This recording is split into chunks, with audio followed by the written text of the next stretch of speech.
Alright guys, तो इसको discuss करने के पहले आप ये बताइए कि किसी भी बिजनेस का बेसिक एलिमेंट क्या होता है जो हमने इकोनॉमिक्स में पढ़ा है। Land, labour, capital, entrepreneurship.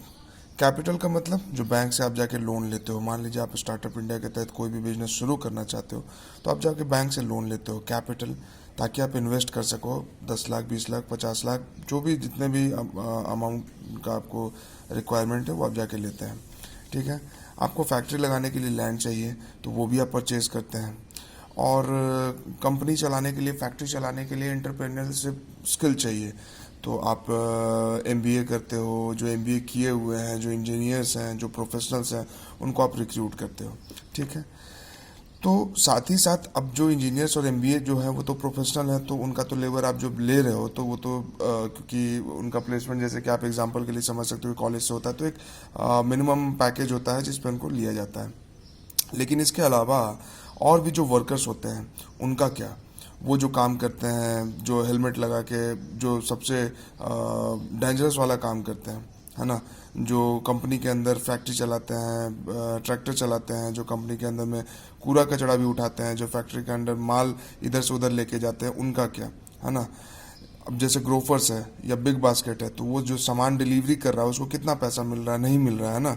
तो ये भी बहुत इंपॉर्टेंट है। जब कैपिटल के लिए आरबीआई रेगुलेशन लेके आती है, repo rate, reverse repo rate, interest rate, by monthly meeting करती है और मॉनेटरी पॉलिसी लेके आती है, तो क्या लेबर के लिए ऐसा नहीं होना चाहिए कि लेबर्स को भी अच्छे से रेगुलेट किया जाए, उनको भी सही तरीके से पैसा मिले, उनको भी सही वर्किंग कंडीशन हो, उनका भी लिवलीहुड जो है वो इंश्योर्ड हो। पिछले साल जो माइग्रेंट क्राइसिस हुआ था, उससे अगर आप इसको जोड़ के देखें, क्यों माइग्रेंट को निकल के जाना पड़ा? इसलिए जाना पड़ा क्योंकि उनको जॉब सिक्योरिटी नहीं है, उनको जॉब से निकाल दिया गया। कोई खेत में मजदूरों का काम कर रहे थे, कोई फैक्ट्री में मजदूर का काम कर रहे थे, और क्योंकि उनको सोशल सिक्योरिटी नहीं है, मतलब कि कोई ऐसा फिक्स्ड मंथली इनकम है नहीं, डेली वेजर्स हैं, तो काम नहीं मिलेगा तो खाना कैसे खाएंगे, तो लौट के गाँव गए।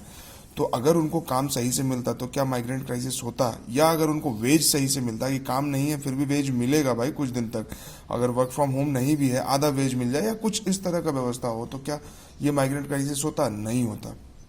ठीक है। तो इसी से रिलेटेड एक छोटा सा आर्टिकल है जो मुझे लगता है कि इंपॉर्टेंट है। आपको प्रीलिम्स में भी डायरेक्टली पूछा जा सकता है, और मेंस के लिए तो क्या इंपॉर्टेंट है ही, है ना। तो एक अनूप सतपथी कमेटी बनी थी, ये देखिए, Anup Satpathy, if you can see this, Anup Satpathy committee.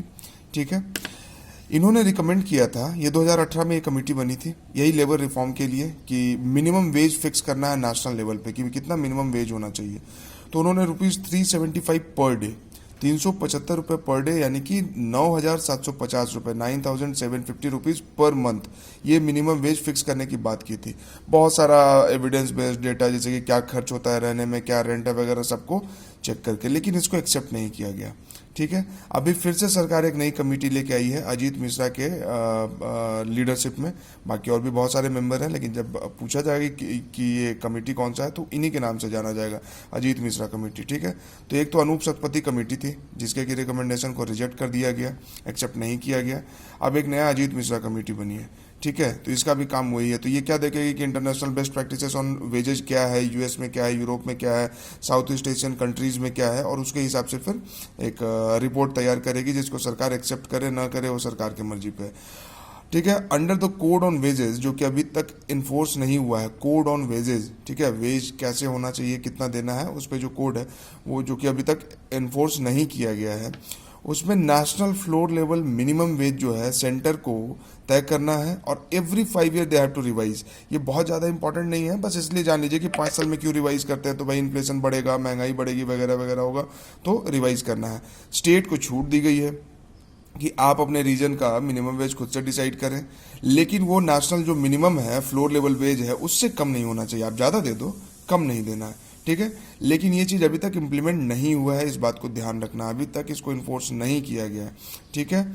और इसके तहत क्या था, करंट जो फ्लोर वेज है, मिनिमम वेज, वो कितना है, ₹176, 176 रुपये प्रतिदिन।